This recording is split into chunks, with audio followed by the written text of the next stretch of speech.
Hello mga dog lovers. Ang video nito ipapakita ko sa inyo ang simple at natural na lunas sa aso na hindi makadumi ng ilang araw. Unang-unang gagawin nyo ay ilakad nyo lang yung mga aso. Ilakad nyo lang ng ilakad. Mas maganda kung malayo ang ilakad nya. Exercise nyo lang.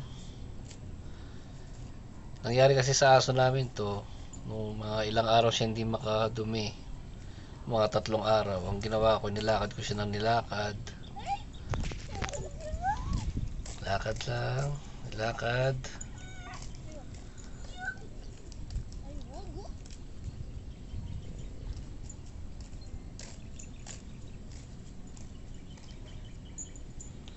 Pagkatapos ng ilakad, asahin ang kanyang tiyan. Hagurin nyo lang ang kanyang tiyan ng clockwise. Yan, hagod lang, hagod. Hagurin nyo lang ang tiyan. Paano nyo lang siya minamasahe yung tiyan. Paikot, pababa, hanggang pababa sa kanyang, yan, pababa lang, malapit sa kanyang puwitan para mamasahe yung kanyang tiyan. Clockwise, yan, hagurin nyo lang. Hagod, hagod, hagod pababa, paikot, hagod lang ng hagod,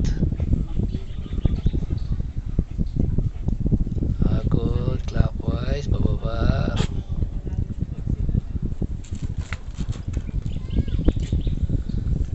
Pagkatapos hagurin,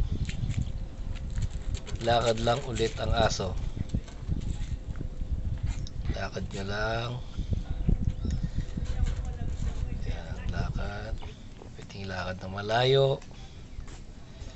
Lakad lang ng lakad.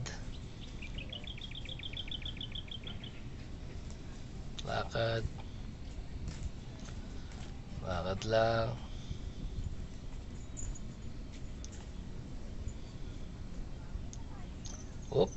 Umistop na siya. Mukhang naramdaman niya na yung tiyan niya.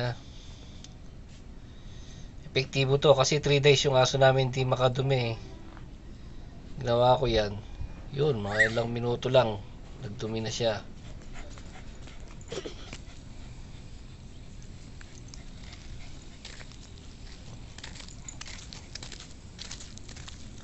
Yun, ganoon lang kasimple. Ulit-ulitin nyo lang yun. Masahe sa tiyan, lakad, hanggang sa makadumi siya.